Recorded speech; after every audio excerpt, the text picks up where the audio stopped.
November. Yes, we have had series of meetings in Ondo State on all the issues raised, and there appears to be some level of understanding.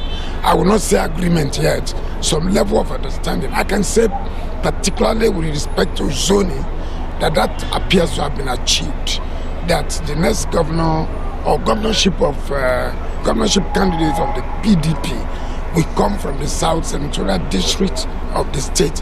And if you look at other political parties, even the other political parties, everyone that is contesting is from the South Senatorial District. So there appears to be a state consensus, the consensus of the people of Ondo State, that the next governor of Ondo State will come from the South Senatorial District. We'd like to know, was that a decision taken in that? Yes, I said that had been achieved at the level of Ondo State, and that was put on the table today without any